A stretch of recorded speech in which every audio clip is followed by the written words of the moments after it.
Dia sudah 14 tahun. Tidak pernah menggunakan gaun terusan yang cantik. Bajunya penuh dengan bekas minyak. Garis jahitan pada sepatu terlihat jelas. Tangannya juga dibaluti kain. Gadis muda itu memberikan tatapan aneh. Dia menutup-nutupi bajunya, dan hanya bisa menutupinya dengan tas. Bahkan serang paman tua yang memungut sampah memanggilnya tante. Tetapi siapa yang tahu, wanita itu biasanya selalu disukai semua orang. Wanita ini kehidupannya sangat teratur. Setiap pagi bangun pukul 6. Tidak sempat untuk sarapan, karena harus menenangkan anaknya dulu. Ingin membuang air dengan tenang.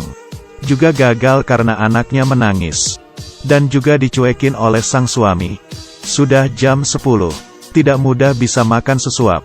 Anaknya menangis lagi. Sebelum tidur juga terus menenangkan anaknya.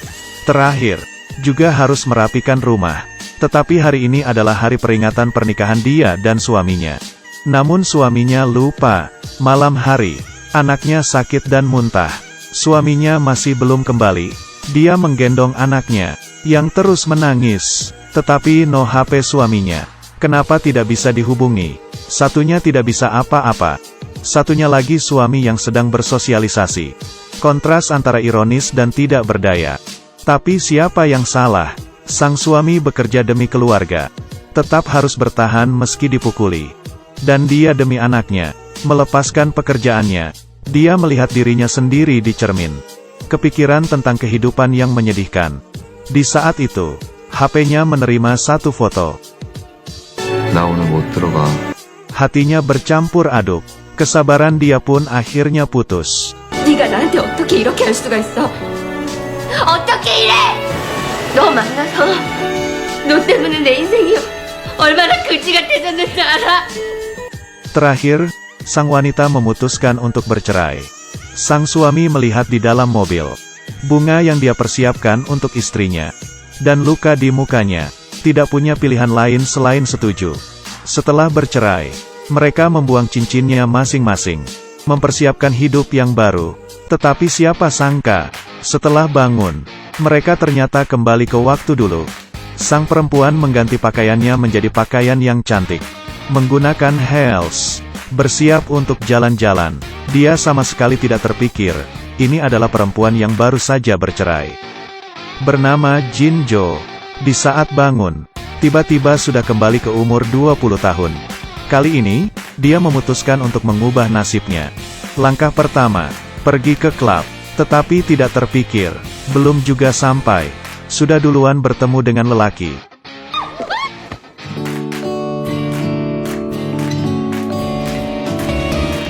Pria ini sangat luar biasa.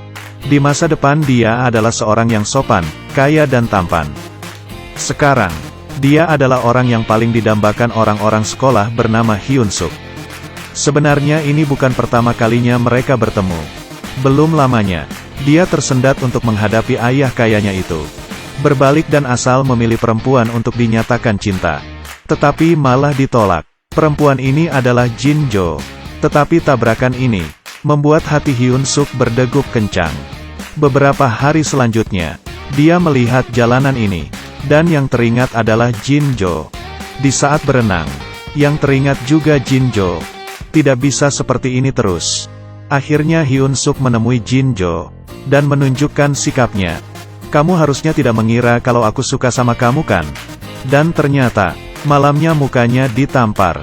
Di dalam perpustakaan, Hyun Suk datang seperti seorang pahlawan yang menolong sang putri. Bahkan 2 kali.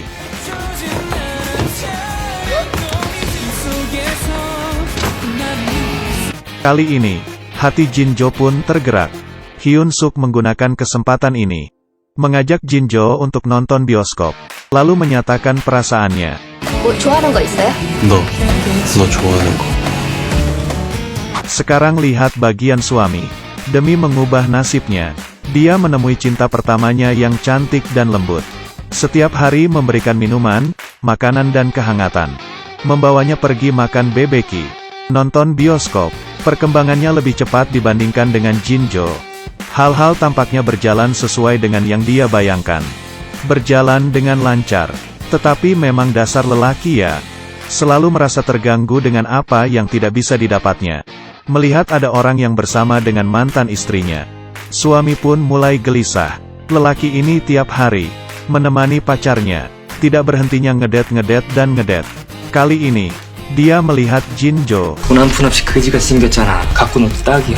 Jinjo yang masih tenggelam dalam pesonanya sendiri.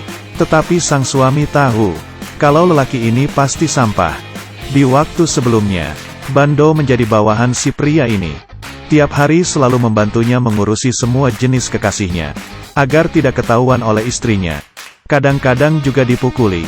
Demi untuk hidup, Bando hanya bisa mendengar dan menurutinya. Tetapi kali ini, yang ingin dipermainkan oleh pria ini adalah Jinjo. Bagaimana saya bisa menahannya? Dia mengatakan isi pikiran pria kepada Jinjo. Kedua orang ini pun akhirnya bekerja sama mengerjai laki-laki ini.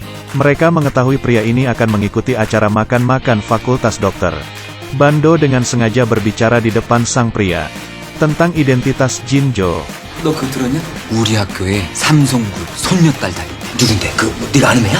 사학과 마진주. Seperti yang diperkirakan, sang pria langsung terpancing. Bahkan mengajak Jinjo ke sebuah acara. Dan semua orang tahu bahwa fakultas kedokteran memiliki aturan. Perempuan yang dibawa ke acara dikenal sebagai pacar. Bando lalu pergi menemui pacar asli pria itu. Membohonginya kalau pacarnya akan mempublikasikan hubungan mereka di acara. Lalu membawanya ke acara itu. Tetapi di saat itu, lelaki itu membawa Jinjo ke tengah-tengah tangga. Ternyata dia dari awal sudah menyadari identitas asli Jinjo. Di saat dia ingin memukulnya, seorang perempuan berteriak menghentikannya. Tidak benar, ini adalah sekelompok perempuan. Ternyata, Bando sudah mempersiapkan rencana cadangan. Memanggil semua perempuan yang sudah dibohongi oleh pria itu. Seperti menangkap mangsa. Sangat kesal. Setelah melewati hal ini, Jinjo baru tahu. Ternyata bon hotel yang dilihatnya dulu itu. Dan perempuan yang di dalam foto itu. Semuanya disebabkan oleh bajingan ini. Melihat laki-laki mabuk di luar. Dia baru tahu. Suaminya yang sedang berjuang di luar. Ternyata begitu susah. Bando melihat Jinjo yang berumur 20 tahun. Baru menyadari. Ternyata istrinya sendiri. Begitu cantik setelah didandan. Setiap hari sibuk kerja. Hingga mengabaikan sang istri. Kamu pikir aku sudah mau berpamitan? Jangan salah kira. Potongan ketiga dari film ini yaitu kecelakaan mobil pun muncul.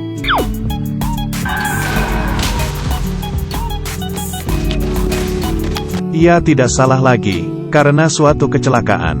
Dalam hati Jinjo, memihak ke Bando lagi. Terakhir kedua orang ini bersatu kembali. Saling memakaikan cincin. Kembali ke masa depan. Tetapi kali ini sudah berbeda. Mereka tahu bagaimana cara menghargai satu sama lain dengan lebih baik. Memahami satu sama lain dengan lebih baik. Semua kesalahpahaman dan masalah tidak akan terganggu karena waktu. Banyak berkomunikasi dan memuji. Yang kita pegang di tangan harus lebih dihargai.